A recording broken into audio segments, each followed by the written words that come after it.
नमस्कार। माझे 2-3 व्हिडिओ जे आले ते तुम्ही पाहिले आणि तुम्ही त्याला चांगला उत्तम प्रतिसाद दिला, त्याच्याबद्दल मी तुमचे मनापासून आभार मानतो।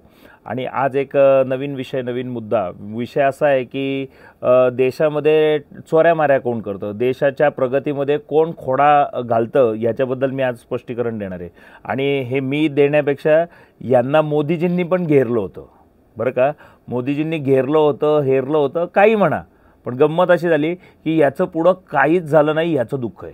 नोटबंदी झाली, नोटबंदीनंतर काय प्रकार घडले आणि देशामध्ये टॅक्सेसच्या चोऱ्या कोणी केल्या, काय केलं, म्हणजे काँग्रेस त्याला जबाबदार आहे का, हे मी आता आज सगळं एक्सपोज, म्हणजे मोदींनी स्वतःनी एक्सपोज केलं आहे, हे मी तुम्हाला दाखवणार आहे। 2014च्या पूर्वी सरकार अर्थव्यवस्थेमध्ये कुठलेही निर्णय घेतले की त्याच्या खाचाखोचा शोधायच्या आणि जनतेला टॅक्सेसची चोरी कशी करता येईल याच्यावर चांगला अभ्यास जर कुणाचा असेल तो देशामधल्या सीए लोकांचा होता, असं माझं म्हणणं नाहीये, मोदींचंच म्हणणं। हे मोदींचं म्हणणं ऐका। वही को सही करने का जिसके हाथ में ताकत है, डीमोनेटाइजेशन के बाद कोई तो होगा ना जिसने इन कंपनियों की मदद की होगी।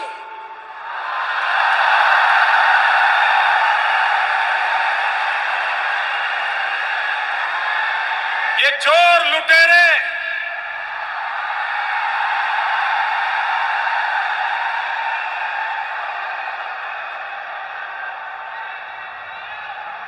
ये कंपनियां किसी न किसी आर्थिक डॉक्टर के पास तो जरूर गई होगी।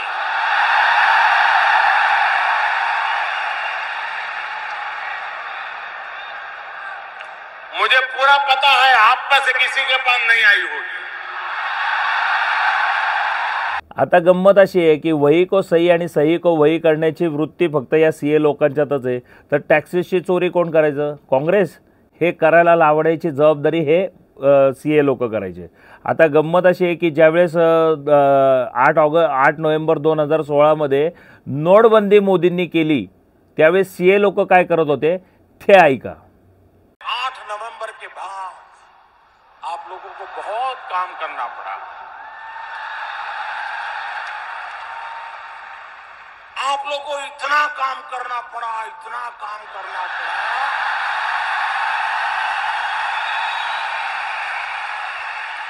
शायद पूरी कैरियर में करने की नौबत नहीं आई। मैंने ये भी सुना कि बहुत चार्टर्ड अकाउंटेंट फर्म्स के लोग दिवाली की छुट्टियां मनाने गए थे, होटल बुक थे, एडवांस पैसे दे दिए थे, लेकिन सब कुछ कैंसिल करके वापस आ गए।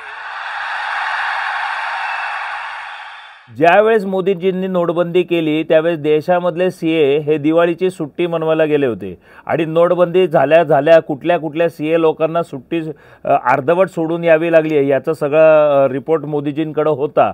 मग नोटबंदीनंतर एकही माणूस 2 नंबरवाला सापडला का, त्याची आकडेवारी देणार का मोदीजी? आज ज्यावेळेस 1 जुलै 2017 मध्ये तुम्ही जेव्हा जीएसटी देशामध्ये लागू झाला त्यावेळेस जे हे भाषण तुम्ही करताय त्या भाषणाच्या अगोदरच्या 2 दिवस आधी तुम्ही या देशामधल्या 1 लाख कंपन्या बंद पाडल्या, त्याला लॉक लावलंय असं तुम्ही म्हणताय। ऐका तुम्ही काय म्हणताय, ऐका।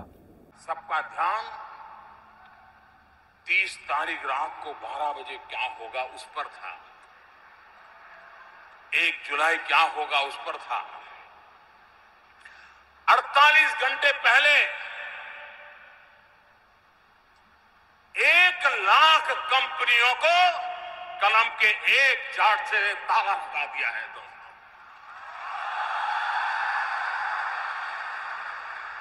1 लाख कंपन्यांना ताळं लावलं असं म्हणताय मोदीजी। मग कुठल्या 1 लाख कंपन्यांना ताळं लावलं त्याची लिस्ट देणार का मोदीजी? का मला एक सांगा की जे टॅक्सेसची चोरी करत होते त्या सगळ्या सीए लोकांबरोबर संगनमत करून इलेक्ट्रोल बॉन्डच्या माध्यमातून भारतीय जनता पार्टीचा विकास तुम्ही घडवून आणला? सांगा ना।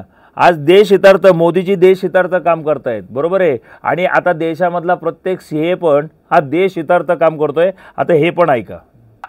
मैंने पहले ही कहा आपकी देशभक्ति मेरी देशभक्ति से जरा भी कम नहीं है। जेव्हापासनं नोटबंदी झाली ना तेव्हापासनं देशामधला एकही सीए हा मोदी सरकारच्या विरोधात बोलत नाही, उलट मोदी सरकारच्या फेवरमध्ये बोलतो। त्याचं कारण मला पहिल्यांदा असं वाटलं होतं की पहिले टॅक्स हा वर्षभरात नाही एकदाच भरावा लागत होता, पण आता कसं आहे की जीएसटी आल्या कारणाने 12ही महिने यांना रोजगार मिळाला, त्यामुळे हे त्यांचं कौतुक करत असतील तर हे तसं नाहीये।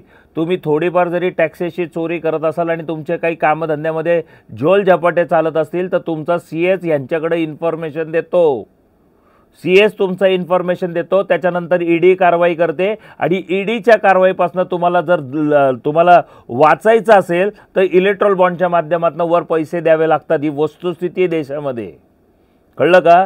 तुम्हाला ईडीला इन्फॉर्मेशन कळते कुठनं? आज तुमचा पहिले जो सीए होता ना 2016च्या नोटबंदीच्या आधीचा सीए हा क्लायंट हितार्थ काम करायचा। ऐका मोदीजी काय म्हणतायत। आपने क्या काम किया, सही किया गलत किया, देश के लिए किया कि क्लाइंट के लिए किया?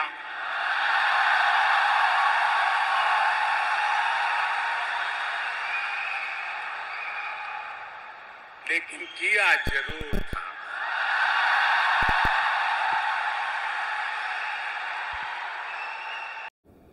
पहिले तुम्ही काँग्रेसच्या काळात हे सीए लोक क्लायंटच्या हितार्थ काम करायचे आणि आज मोदीजींच्या काळात त्यांना देशभक्ती मोदीजींनी शिकवली, त्यामुळे ते देश हितार्थ काम करतायत।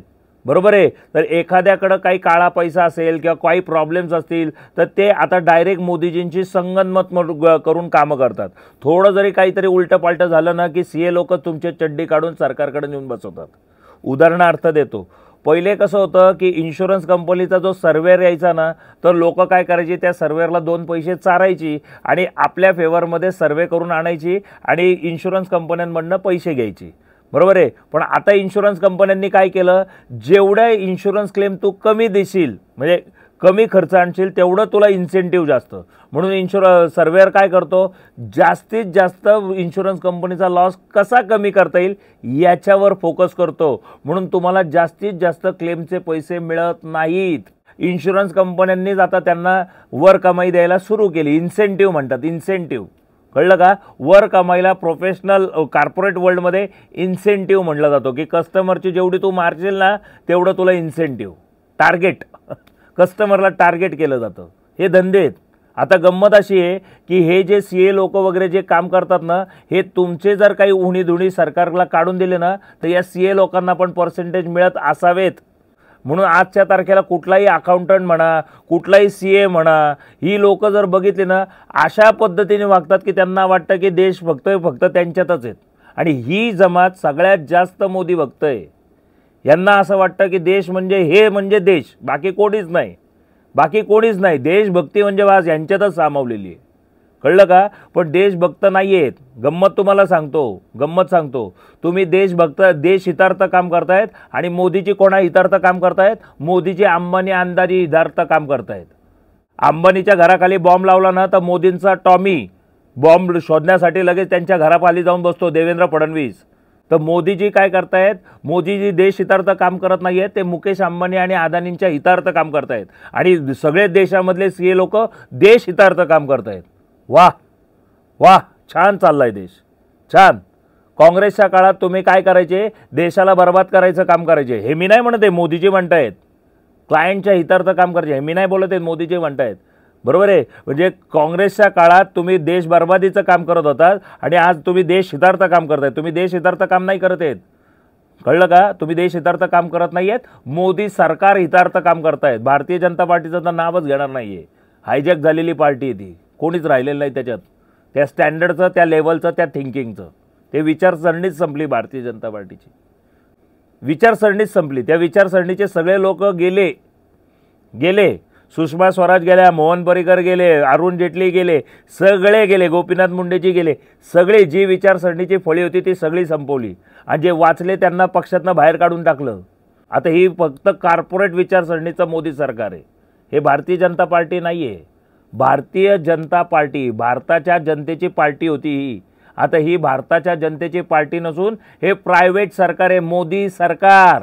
आणि यांच्यासाठी देशामधले सीए काम करतायत. देश हितार्थ कळलं का? आणि देश हितार्थ पण का काम करतायत माहिती आहे का? कारण या देशामध्ये भ्रष्टाचार तर प्रत्येक जण करत होता. काँग्रेसच्या काळात मी दरवेळेस म्हणतो की सर्वसामान्य माणसाची ज्यावेळेस नोकरी जाते, धंदा बुडतो ना, त्यावेळेस त्याच्या मागं ना पाठीशी सरकार उभं राहतं ना, समाज उभा राहतो. त्यामुळं या देशातला प्रत्येक नागरिक सर्वाईव्ह करायला थोडेफार पैसे वर कमाईतनं कमवत असतो. या देशातला एकही नागरिक असा नाही की जो थोडेफार पैसे वर कमाईतनं कमवत नाही. बरोबर आहे? सगळेजण कमवतात आणि दोन पैसे ते हाताशी याच्यासाठी तारून ठेवतात कारण की अचानक मोदीजींसारखा माणूस काही करू शकतो. कधी नोटबंदी करतो, कधी जीएसटी करतो, कधी लॉकडाऊन लावतो, तो काही करू शकतो कारण की सत्ता आहे ना हातात. अचानक जर काही निर्णय घेतले तर घर कसं चालवायचं? काँग्रेसच्या काळात पण हा प्रश्न जनतेचा होता आणि आजही आहे. आणि त्यामुळं तो सर्वाईव्ह करण्यासाठी थोडेफार पैसे वर कमाईतनं कमवत होता. कळलं का? तो चोर नव्हता. तो त्या परिस्थितीला कसं फेस करायचं ह्याच्यासाठी तो पर्याय म्हणून तो त्याचा वापर करत होता. याच्यातली देशातली जनता चोर आहे असं बिलकुल नाही आहे. कळलं का? आणि त्याच्यानंतर तो सीएकडे पण जाऊन टॅक्सेसची चोरी का करायचा? कारण की बाबा वाईट काळाच्या परिस्थितीमध्ये तो काय करणार? टॅक्सेसमधनं थोडेफार पैसे वाचले तर बँकेचे हप्ते तो टाईम टू टाईम भरणार. ज्यावेळेस तो अडचणीत होतो, एखाद्या महिन्यात त्याचा धंदा नाही झाला तर कुठनं आणायचं? एखाद्या महिन्यात नोकरी सुटली, 2-3 महिने नोकरी नसेल तर हप्ता कुठनं भरायचा? कसं जगायचं? आज लोकसंख्या जास्त आहे, सगळ्यांना नोकऱ्या देणं शक्य नाही आहे. नोकरी आज राहील तर उद्या राहील की नाही राहील याची गॅरंटी कोणालाच नाही आहे. त्यावेळेस सर्वाईव्ह करायला ते पैसे कामाला येतात म्हणून लोक चोऱ्यामाऱ्या करतात. लोकांना हौस नाही आली. कळलं का? लोकांना हौस नाही आली. या देशातले प्रत्येक नागरिक चोऱ्यामाऱ्या करत होतं काँग्रेसच्या काळात. हे पण मी सांगतो ना. आणि तुम्हालाही मी कधी भ्रष्टाचार करू नका असं मी कधीच म्हटलं नाही. भ्रष्टाचार करा पण जनतेला सुविधा द्या. आपलं एकच ऑब्जेक्शन आहे, काय चोऱ्यामाऱ्या करायच्या त्या करा, काय गुंडगिरी करायची करा, सॅटिस्फॅक्शन जनतेला द्या. काय उत्तर देतात तुम्ही? काय बोलता तुम्ही? काय बोलायचं तर ओपनलीच बोला ना. कशाला ते मागून की हे सरकारच्या विरुद्ध नाही आहे, हे सिस्टीमच्या विरुद्ध आहे? खुल्लेआम बोला. मी कसा खुल्लेआम? काय चोऱ्यामाऱ्यानं करा, बिंदास करा ना. मागून चोरी चुप्पे कशाला करता? बिंदास करा, खुल्लेआम करा. लोकांना काहीतरी एक बोलायचं आणि करायचं वेगळं. पहिले विकास म्हणायचा, विकास नाही झाला की मग काय म्हणायचं की काय गॅरंटी म्हणायचं. अरे काय तुम्ही काय? आज देशामधला प्रत्येक सरकारी कर्मचारी जे काही वर कमाई करत होता यांना मोदीजींनी हेरलं होतं. कळलं का? नोटबंदीच्या काळात सीए लोक त्यांच्याकडे गेले होते. हा त्याचा पुढचा व्हिडिओ ऐका, काय म्हणतात बघा मोदीजी. डिमोनेटाइजेशन के बाद कोई तो होगा ना जिसने इन कंपनियों की मदद की होगी.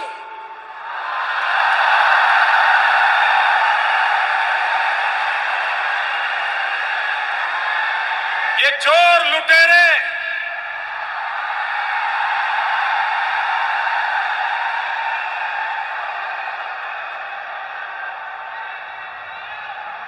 ये कंपनियां किसी न किसी आर्थिक डॉक्टर के पास तो जरूर गई होगी.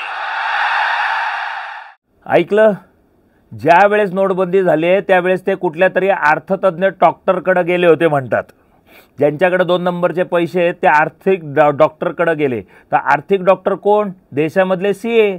आणि ज्यांच्याकडे 2 नंबरचे पैसे होते हे कोण ना कोणतरी, प्रत्येक सीएकडे एखादा तर क्लायंट असा होता की ज्याच्याकडे 2 नंबरचे पैसे होते. एक तरी क्लायंट असेल. प्रत्येक देशामधल्या प्रत्येक सीएकडे एक तरी क्लायंट असा असतो की ज्याच्याकडे 2 नंबरचे गडगंज पैसे पडलेले आहेत. हे काँग्रेसच्या काळात होत होतं.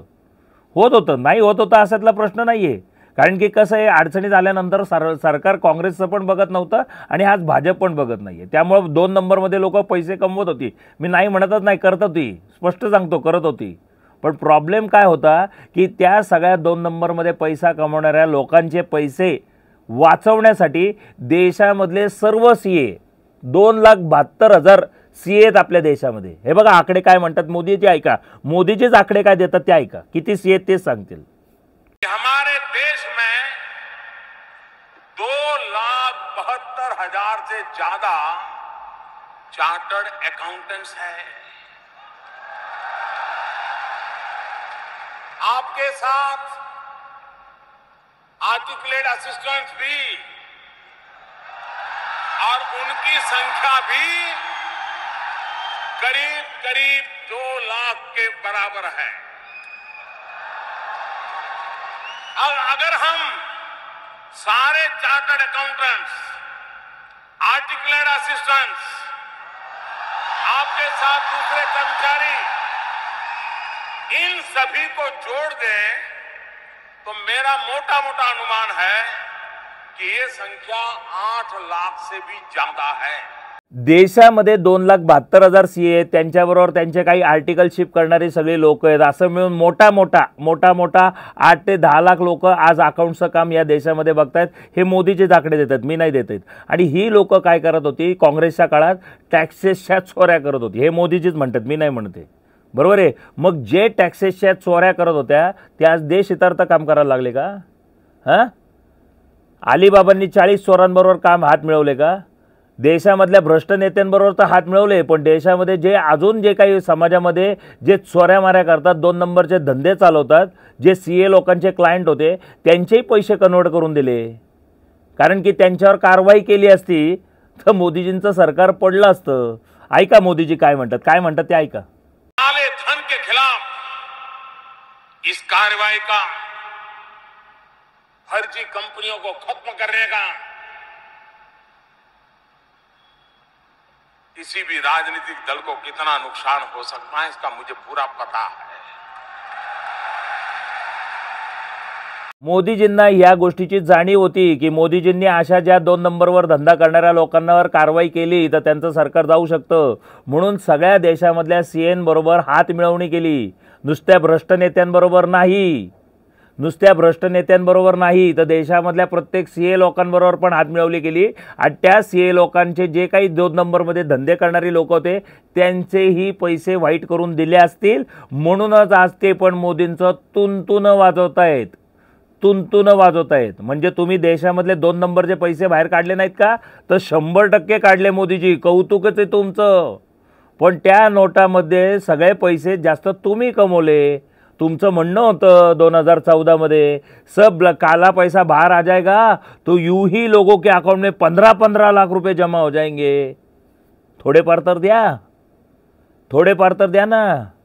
हां, ज्यांच्याकडे सरकारी नोकऱ्या नाही आहेत, जे लोक धंदे करत नाही आहेत, ते छोटा मोठा धंदा करतात, हां, जे तुम्हाला वोट देतात, काय तुमच्या धर्माच्या नावाखाली तुम्हाला वोट देतात, हां, आज त्यांची आर्थिक परिस्थिती खराब आहे ना, द्या ना त्यांच्या गाठी ते पैसे।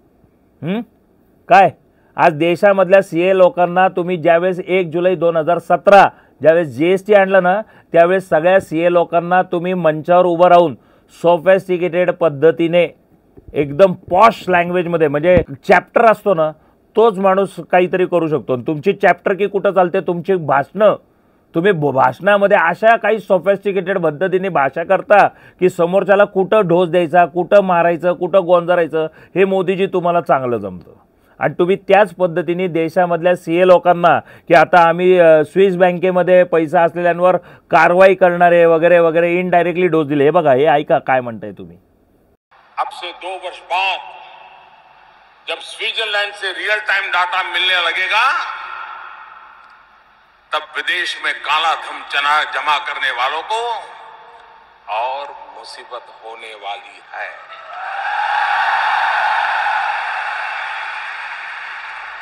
देशामधल्या सीए लोकांना हे लक्षात आलं होतं की आता जर काळा पैसा आला तर मोदीजी कारवाई करणार आहेत। हा इनडायरेक्टली तुम्ही डोस जनता देशामधल्या सीए लोकांना दिला, मग देशामधले सर्वच्या सर्व सीए तुम्हाला सरेंडर झाले आणि त्यामुळे आज ते सगळे जण आहेत ना फक्त मोदीजी हे तर मुमकिन आहे म्हणून भाषा करतात। हां, काय आणि तुम्हाला मोदीजी हे तर मुमकिन का नाही म्हणणार? कारण की वर्षातनं पहिले काँग्रेसच्या काळात एकदाच टॅक्स भरायचा, आज दर महिन्याचा इन्कम तुम्ही त्यांना चालू करून दिलं। इन्कम चालू करून दिल्याबद्दल कौतुकच आहे, नो डाऊट। पण गंमत अशी आहे की त्यांचा हात धरून तुम्ही देशामध्ये ज्या काही चोऱ्या माऱ्या केल्या ना महाराज, अवघड आहे प्रकार हा। आणि हा सगळ्यात मोठा स्कॅम आहे, तुमच्या बाकीच्या स्कॅमपेक्षाही सगळ्यात मोठा स्कॅम तुमचा हा आहे, कळलं का? तुमच्या बाकीच्या तर गोष्टी सोडून द्या, तुम्ही जे काही पद्धतीने देश चालवताय ना, आणि हा जो काही सगळा प्रकार आहे ना महाराज, हे सगळं एक्सपोज करण्यासाठी माझ्याकडे काही यंत्रणा नाही, मी एक सर्वसामान्य नागरिक आहे. पण आजपर्यंत मी जे काही माझे तर्कवितर्क मांडतो किंवा मी अंदाज मांडतो ना, आजपर्यंत कधी फेल नाही गेलेले. आणि मी तुम्हाला या गोष्टीवर पण आजही तुम्हाला चॅलेंज करतो, मोदीजी तुम्हाला चॅलेंज करतो, एक्सपोज करीन मी हे सगळं. कळलं का? देशामधला एकही सीए मोदी सरकारच्या विरोधात बोलत नाही. आणि तुम्ही ऑब्झर्व करा, कुठल्याही सीएकडे गेलात आणि त्यांना जर विचारलात ना सगळ्यात चांगलं सरकार कुठलं, तर ते म्हणतात काँग्रेस भ्रष्ट होती, भाजपच चांगली आहे. अगदी भाजप चांगली आहे? काँग्रेसच्या काळात चोऱ्या तर सीए करायचे, हे मोदीजी म्हणतायत. कळलं का? आणि आज सीए लोक मोदीजींचं तुंतुनं वाजवत आहेत, कारण की सीए लोकांच्या क्लायंटचे पैसे नोटबंदीच्या काळात कन्व्हर्ट करून दिले मोदीजींनी. कळलं का? मोदीजींनी त्यांना पकडलं होतं त्या चोरांना, पण त्या चोरांवर कारवाई केली असती ना तर मोदींचं सरकार पडलं असतं. तर कारवाई करून भारत सरकारला पैसे मिळवण्याऐवजी इलेक्ट्रोल बॉन्डच्या माध्यमातून पैसे कमवले. आणि म्हणूनच मी जे म्हणतो ना, म्हणूनच आज 1 वर्ष 1.5 वर्ष पण म्हणजे एखादा नगरसेवकाचं ऑफिस बघा ना, आज या भारतीय जनता पार्टीचे जो कोण नगरसेवक आहेत, एखादा महापौर बनतो, कसले लॅविश ऑफिस आहेत.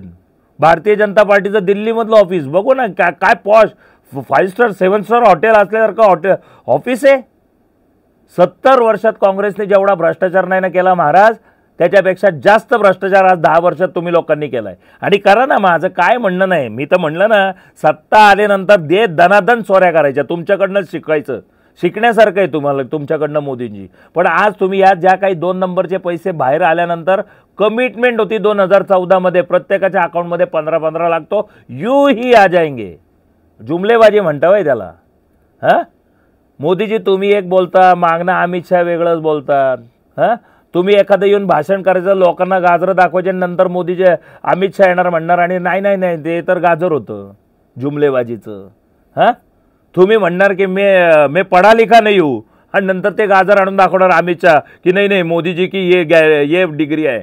म्हणजे चाललंय काय? अमित शहा एक्सपोज करतात तुम्हाला.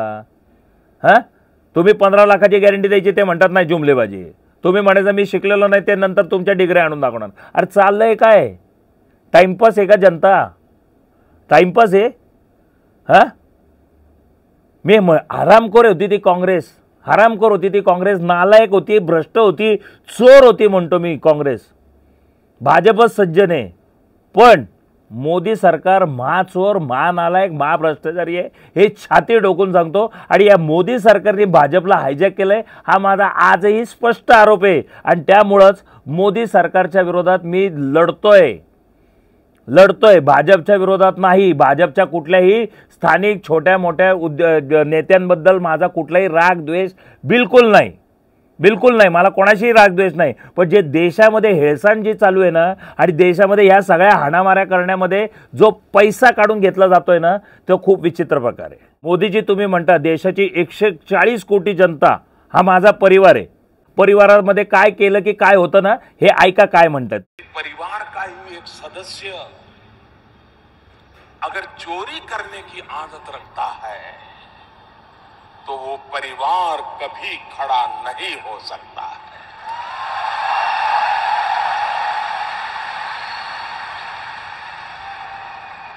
भाइयों बहनों, पूरा परिवार चोरी नहीं करता है.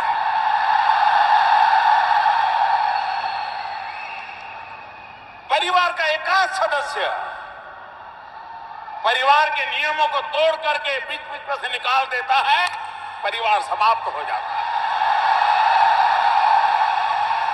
परिवार का एकाध सदस्य घर में अगर चोरी करता है ना, तो वो परिवार बर्बाद हो जाता है. वाह, तुमचंच वाक्य आहे. इलेक्ट्रोल बॉन्डच्या माध्यमातून तुम्ही ज्या काही चोऱ्या केल्या ना देशामध्ये मोदीजी, ज्याला आता तुम्ही म्हणताय की आम्ही तर व्हाईटमध्ये पैसे घेतले, मग गुप्त चुनावी चंदा का त्याचं नाव होतं? गुप्त चुनावी चंदा कशाला होतं? व्हाईटच होतं तर मग येऊनच द्यायचं ना पब्लिकला, सगळं दिसून द्यायचं. 2019च्या पुढचंच कशाला दाखवत आहेत? नोटबंदीनंतर इलेक्ट्रोल बॉन्ड किती घेतले त्याची पण एक आकडेवारी द्या ना, त्याची लिस्ट काढा ना. तुम्ही स्वच्छ प्रतिमेचे आहेत ना. सुप्रीम कोर्टाने फक्त 2019 नंतरच द्यायला सांगितली आकडेवारी, त्याच्या आधीची पण डिक्लेअर करा. तुम्हाला काय करायचं ते करा हो. तुम्ही या देशाला लुटून खाल्लंय, जेवढं काँग्रेसने 70 वर्षात नाही ना खाल्लं त्याच्यापेक्षा कैक पटीने तुम्ही ना मजबूत खाल्लंय, मजबूत. तुमच्यामध्ये नीती नियम काही नाही, काही नाही. तुम्हाला दया मया काही नाही, कोणाशी काही घेणं देणं नाही. हां, काय तुम्ही प्रकरणं केली मी काय बोलत नाही, लोकच सांगतात. मी नाही कधी विचारायला गेलो गोधरा काय केलं, नंतर ते पुलवामामध्ये काय केलं, हे मी नाही बोलत, लोक बोलतात तुमच्याबद्दल. तुम्हाला दया माया क्षमा शांती काय नाही. तुम्हाला फक्त एकच आहे, राम नाम जपना पराया मालापना. ते गाणं पूर्णपणे तुमच्यावर लागू होतं मोदीजी. कळलं का? काय ताकदीने चोऱ्या माऱ्या, काय ताकदीने. अरे वा वा वा वा.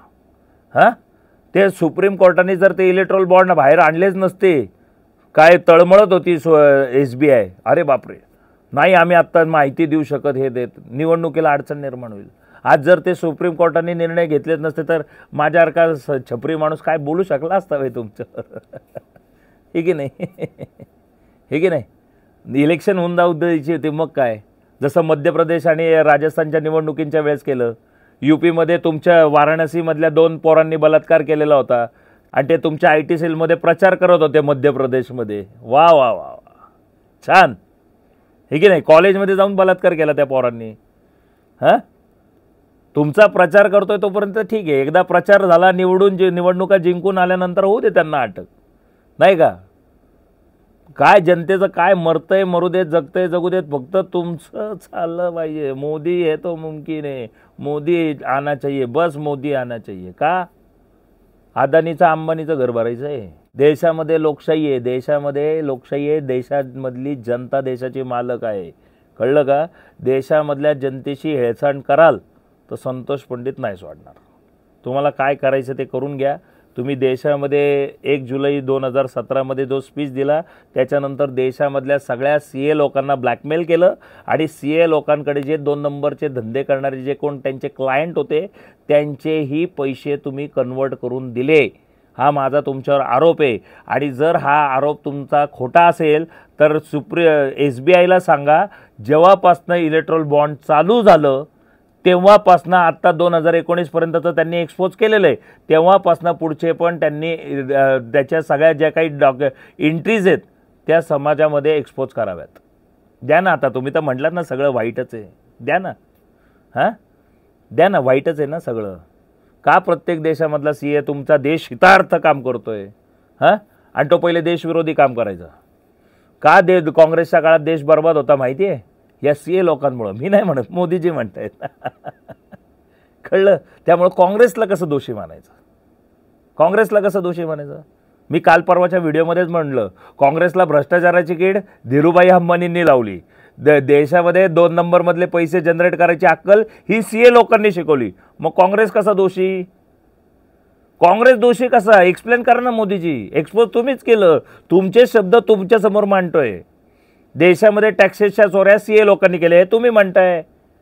हां, देशाला भ्रष्टाचाराची कीड धीरूभाई अंबानींनी लावली हे 2007मध्ये जो गुरु सिनेमा आला त्याच्यातनं हे स्पष्ट झालं. मग काँग्रेस भ्रष्टाचारी कशी? काँग्रेस चोर आहे मी पण आत्ता मान्य करतोय, आजही छाती टोकून म्हणतोय मान्य करतोय. पण काँग्रेस चोर होती ना तर काँग्रेस एक्सपोज करू शकली नाही की याची उत्तरं ही आहेत. मी तुम्हाला सांगतो त्यांचं उत्तर हे असलं पाहिजे. पण ते आहेत ना, मी म्हणलं ना, मी मागच्या वेळेसच म्हटलं की इंदिरा गांधी आणि राजीव गांधी गेल्यानंतर आहे ना त्या सोनिया गांधींनी राजकारणाचा संन्यास घेतला होता, पण त्यांना बळजबरीने आणलं या काँग्रेसचे काही नेत्यांनी परत राजकारणात. आणि त्यांच्या खांद्यावर बंदूक ठेवून ज्यांनी ज्यांनी स्वतःच्या भाकऱ्या भाजल्या ते सर्व चोर भ्रष्टाचारी काँग्रेसी त्या सगळे भाजपमध्ये आहेत. हां, तुम्ही जर ते चोर होते ना त्यांच्यावर कारवाई का नाही केली? कारण की तुम्हाला कारवाई नाही करायची, तुम्हाला देशाचा महाराजा बनायचं आहे. आज पुण्यामध्ये फ्लेक्स लागलेत, जिन्होंने राम को लाया है हम उनको लाएंगे. तुम्ही रामाला आणलं का? तुम्ही रामाला आणलं? रामाला आणण्यासाठी तुमचे काय आहे का? हां, तुमचे आहे काय? अहो, आमचं श्रद्धास्थान आहे प्रभू श्रीराम. आपने राम को लाया. अहो महाराज, आज पुण्यामधली जी पोट निवडणूक लागली ना कसब्याची, तिथं निवडणुकीच्या प्रचारासाठी ते गिरीश बापट एक चांगला माणूस प्रचारासाठी महाराज त्याच्या नाका कानातमध्ये नळ्या घातलेला तो माणूस एवढा आजारी आहे त्याला प्रचाराला रस्त्यावर उतरवलं. रस्त्यावर उतरवलं आणि राम मंदिराच्या ओपनिंगसाठी तुम्ही लालकृष्ण अडवाणींना नाही बोलवलं? वयाची तब्येतीची काळजी तुम्हाला, हां? गिरीश बापटांना बापट साहेबांना तुम्ही प्रचारासाठी जेव्हा रस्त्यावर उतरवलं तेव्हा त्यांच्या तब्येतीची काळजी नाही वाटली? लालकृष्ण अडवाणींनी सुरुवात केली होती राम मंदिरासाठी, ते रथ वगैरे काढला होता, त्या रथयात्रेत तुम्ही पण सामील झाला होतात मोदीजी, हां? आज त्या लालकृष्ण अडवाणींना का डावललं गेलं, हां? आज देशामधल्या हिंदू धर्मामध्ये सगळ्याच धर्मरक्षेचं काम हे करतात शंकराचार्य. त्या शंकराचार्य विरोध करत होते की नका त्या राम मंदिराचं ओपनिंग करू, तरी तुम्ही त्याला विरोध करता. कित्येक तर ते तुमचे जे काही ते काय म्हणतात ट्रोलिंग करणारे ते मीडिया वगैरे म्हणतात ना, ती लोक घाणघाण शिवे देत होती त्या शंकराचार्यांना. आमचं श्रद्धास्थान आहे ते. तुमच्या विरुद्ध बोलला की ते चोर, नालायक, काँग्रेस, हे काय प्रकार आहे? कुठल्या प्रकारे, कुठल्या पद्धतीने देश चाललाय हा? हे आवरलं पाहिजे. आणि आवरलं तर तुम्ही जाऊन देणार नाही, बरोबर आहे की नाही? तुमची ती लाईन आहे खूप मोठी ठगांची. हर्षद मेहता बसणार, हर्षद मेहता, केतन पारेख, नंतर मेहुल चोक्सी, ललित मोदी, नीरव मोदी, तुमची सगळी ती गँगच आहे सगळी तिकडे. गुजरातमध्ये ते फुल असे तुमच्यासारखे असे एक एक असे उगवतात, नग, एक एक नग उगवतात. तुम्ही काय कराल ना, तुमचं जनतेला कधी आयुष्यात कळत नाही. तुम्ही लुटून गेलात तरी जनतेला काय कळत नाही. असली एक एक नग गुजरातमध्ये जन्माला येतात, हां? महाराष्ट्राचा तर तुम्ही अक्षरशः देशोधडीला लावला महाराष्ट्र, हां? आणि अभिमान वाटतो महाराष्ट्रामध्ये तो उद्योगपती, देशातला सगळ्यात मोठा उद्योगपती, रिलायन्स चे सर्वा मुकेश अंबानी गुजराती होवानो अभिमानचे. का बाबा? महाराष्ट्रात जगतो, महाराष्ट्रात मोठे उद्योगधंदे, कारभार महाराष्ट्रातनं चालवतो आणि गुजरात होवानो अभिमानचे. जा ना बाबा गुजरातला.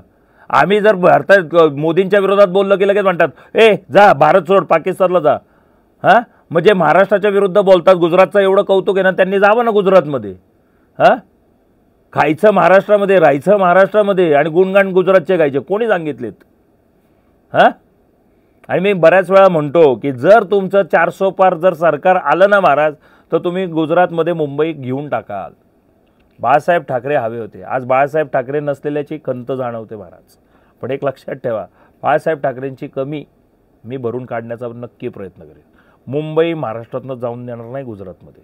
आणि तुम्हाला महाराष्ट्रातनं मोदी सरकारच्या विरोधात संतोष पंडित छाती ठोकून, विरोधी पक्षामधल्या सर्वांना छाती ठोकून पाठिंबा देतो. मोदी सरकारच्या विरोधात, भाजप विरोधात नाही. मोदी सरकारच्या विरोधात सर्व विरोधी पक्षामधनं लढणाऱ्या सर्व पक्षांना माझा जाहीर पाठिंबा आहे, हे मी आज छाती ठोकून सांगतो. देशाचं जर मोदी सरकारने वाटोळं करायचं ठरवलं असेल, महाराष्ट्राचं वाटोळं करायचं ठरवलं असेल, तर मोदी सरकारच्या विरुद्ध संतोष पंडित एकटा लढणार, एकटा. मला कोणाचा पाठिंब्याची गरज नाही, कोणाचा मला सपोर्टची गरज नाही, कोणाची गरज नाही. कारण की मला माहिती मी काही चुकीचं बोलत नाही आहे. तुम्ही हे केलं, हे करताय. आणि जर मी बोलतोय हे खोटं असेल तर यासमोर चर्चेला बसू. काही पुरावे जे मी मागतो त्याचे पुरावे तुम्ही जनतेच्या समोर ठेवा. जनतेने व्हेरीफाय करू देत ना. इलेक्ट्रॉल बॉन्डची यादी बाहेर आल्यानंतर कसे पळता भुई कमी झाली, सगळंच येऊ द्यात, सगळं एक्सपोज होऊ द्यात, हां? माझी मोदीजी तुम्हाला हात जोडून विनंती आहे, तुम्ही देशाचा विकास नाही केला, कळलं का? तुम्ही जिम्मेवारी नाही घेतली, कळलं का? आणि तुमची गॅरंटी तो फक्त गाजरं आणि चुना आहे.